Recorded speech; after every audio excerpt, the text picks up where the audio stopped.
ధృతరాష్ట్రాది జననం. తన దగ్గర వేదశాస్త్ర పురాణాలను అభ్యసించిన శిష్యులు అసిత, దేవల, వైశంపాయన, జైమిని, సుమంతులను 5గురిని అంతకుముందే లోక సంచారం కోసం పంపించే ఉన్నాడు వ్యాసుడు. ఇప్పుడు ఆశ్రమంలో తానొక్కడే. ఇది మరింత దిగులయింది. తాను వెళ్ళిపోవాలని అనుకున్నాడు. పుట్టిన చోటు, కన్నతల్లి గుర్తుకు వచ్చాయి. గంగ ఒడ్డున కృష్ణద్వీపంలో అలనాడు తనను ప్రసవించి విడిచి కడివెడు దుఃఖంతో వెళ్ళిన తల్లి దాసరాజు కూతురు సత్యవతీదేవి జ్ఞాపకం వచ్చింది. వెంటనే కృష్ణద్వీపం చేరుకున్నాడు. తల్లి కనిపించలేదు. ఏమైందని పల్లెవారిని అడిగాడు. దాసరాజు సత్యవతిని శంతను మహారాజుకిచ్చి వివాహం చేశాడని చెప్పారు. దాసరాజుని కలుసుకున్నాడు. కుశల వార్తలు అడిగి బయలుదేరాడు. సరస్వతీ నదీ తీరంలో ఆశ్రమం నిర్మించుకొని తపస్సుకు ఉపక్రమించాడు. సత్యవతి శంతనులకు 2 కొడుకులు పుట్టారని శుభవార్త తెలిసింది. సోదరులు జన్మించారని సంతోషించాడు. చిత్రాంగదుడు మొదటివాడు, విచిత్రవీర్యుడు రెండోవాడు. 2 గుణవంతులు, రూపవంతులు, పరాక్రమవంతులును. శంతన మహారాజుకి మరో పెద్ద కొడుకు ఉన్నాడు. గంగాదేవి వల్ల జన్మించాడు. అతడే గంగేయుడు, మహావీరుడు. ఈ ముగ్గురిని చూసుకొని శంతనుడు గర్వపడేవాడు. దేవతలకు కూడా అజేయుణ్ణి అని మురిసిపోయేవాడు. కొంతకాలానికి శంతనుడు కాలం చేశాడు. చిరిగిన వస్త్రంలా శరీరాన్ని విడిచిపెట్టేశాడు. ఆచారం ప్రకారం పెద్ద కొడుకు భీష్ముడు తండ్రికి ఉత్తరక్రియలు నిర్వహించాడు. చిత్రాంగదుణ్ణి పట్టాభిషిక్తుణ్ణి చేశాడు.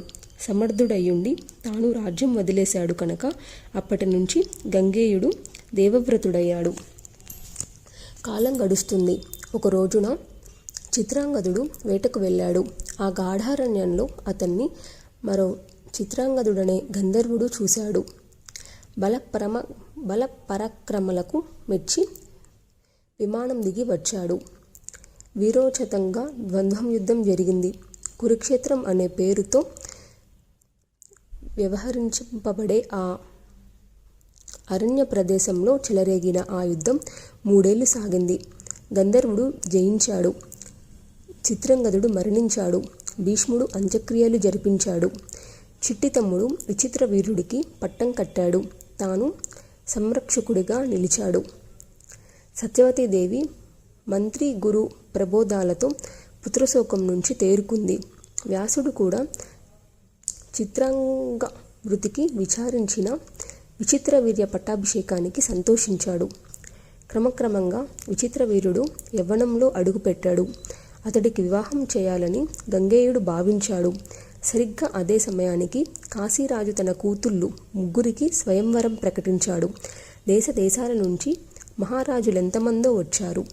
గంగేయుడు ఒంటరిగా వెళ్ళి వారందరినీ చీల్చి చెండాడి రాజకన్యలను 3ని అపహరించి తెచ్చాడు. 3ని తల్లి, సోదరి, కూతురులాగా మన్నించాడు.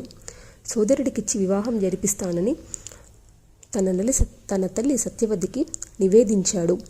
బ్రాహ్మణులకు పిలిచి ముహూర్తం పెట్టించాడు. అంతలోకి ఒక రోజున ఆ 3లోనూ పెద్దమ్మాయి భీష్ముడి దగ్గరకు వచ్చి సిగ్గుపడుతూ ఒక విషయం చెప్పింది. తాను అంతకుముందే శాల్వ మహారాజుని వరించానని, మా ఇద్దరికీ మానసికంగా వివాహమైందని, అటుపైని నీ ఇష్టమని తెలియపరిచింది. భీష్ముడు ధర్మ సంకటనలో పడ్డాడు. పెద్దలను, మంత్రులను, తల్లిని సంప్రదించాడు. వారి సూచన ప్రకారం ఆ అమ్మాయిని పంపించేశాడు. ఆ కన్యక సరాసరి శాల్వపతి ఇంటికి వెళ్ళింది. జరిగింది జరిగినట్టు చెప్పింది. పరస్పరం ప్రేమించుకున్నాం కనుక ధర్మపత్నిగా స్వీకరించమంది. శాల్వుడు అంగీకరించలేదు. నా కళ్ళ ముందే భీష్ముడు నీ చెయ్యి పట్టుకొని రథం ఎక్కించుకున్నాడు. ఇక నేను నీ పాణిగ్రహణం చెయ్యను. అతడు తల్లిలా భావించి నన్ను పంపించిన నా దృష్టిలో నువ్వు అతడు తల్లిగా భావించి నిన్ను పంపించిన నా దృష్టిలో నువ్వు పరోచిష్టానివి, వెళ్ళిపోమన్నాడు. ఏడుస్తూ భీష్ముడి దగ్గరికి వచ్చింది. జరిగింది చెప్పింది. అపహరించి తెచ్చావు కాబట్టి న్యాయంగా నువ్వే నన్ను పెళ్లాడాలి అంది. లేకపోతే మరణిస్తానంది. భీష్ముడు ఒప్పుకోలేదు. మరొకరికి మనసిచ్చిన దానవు నిన్నెలా మనువాడుతాను, పుట్టింటికి పొమ్మన్నాడు. ఆ కన్యకామణి అవమానం భరించలేక అడవులకు పోయింది. తపస్సుకు ఉపక్రమించింది. తక్కిన 2 కన్యలను అంబిక అంబాలికలను విచిత్ర వీడియోకిచ్చి వివాహం జరిపించాడు. 9 సంవత్సరాలు రేయింబవళ్ళు వారితో క్రీడించి సంసార సుఖాలు అనుభవించాడు.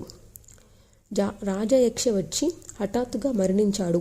సత్యవతీదేవి దారుణంగా విలపించింది. ప్రేతకార్యాలు మంత్రులతో జరిపించింది. ఒక రోజున ఏకాంతంగా భీష్ముడితో సంభాషించింది. శంతన మహారాజుకి పెద్ద కొడుకు కాబట్టి రాజ్యం పాలించమంది. సోదరుడికి భార్యను స్వీకరించి వంశం నిలబెట్టమంది. ఈ యాయాతి వంశం అంతరించపోకుండా చూడమంది. భీష్ముడు అంగీకరించలేదు. తండ్రి కోసం అలనాడు ప్రతిజ్ఞ చేశాను కనుక రాజ్యము చేయను, వివాహము చేసుకోను అని మరోసారి భీష్మించాడు. వంశం ఎలా నిలబడుతుందా అని సత్యవతి దిగులు పెట్టుకుంది. దానికి కూడా అరాజకం వచ్చి పడిందే అని మరొక భయం. అప్పుడు ధర్మశాస్త్రవేత్త భీష్ముడు ఒక సలహా చెప్పాడు. సద్బ్రాహ్మణ్ణి పిలిపించి కోడలితో నియోగించమన్నాడు. ఆ పుట్టేవాడు విచిత్ర వీర్యుడికి క్షేత్రుజుడు అవుతాడు కనుక కుల రక్షణ కోసం ఈ పాటిది తప్పు కాదన్నాడు. అప్పుడు ఆ మనుమడికి ఈ రాజ్యం అప్పగిద్దువు, నేను అతడి ఆజ్ఞలు శిరసావహిస్తాను అని మాట కూడా ఇచ్చాడు. సత్యవతి సరేనని సమ్మతించింది. తాను కన్యగా ఉన్నప్పుడు పరాశరుడి వల్ల జన్మించిన వ్యాసుణ్ణి స్మరించింది. తలచినంతటగానే ప్రత్యక్షమయ్యాడు వ్యాసుడు. తల్లికి నమస్కరించి నిలబడ్డాడు. భీష్ముడు వచ్చి పొగలేని అగ్నిలా ఉన్న అన్నగారికి సపర్యలు చేశాడు. సత్యవతీదేవి మెల్లగా తన మనసులో ఉన్న మాట బయట పెట్టింది. వంశం నిలబెట్టమంది. వ్యాసుడు ఆప్తవాక్యంగా అంగీకరించాడు. ఋతుకాలాన్ని ప్రతీక్షిస్తూ అక్కడే ఉండిపోయాడు. అంబిక ఋతుస్నానం చేసింది. వ్యాసుడు కలిశాడు. గర్భవతి అయ్యింది. గుడ్డివాడు పుట్టాడు.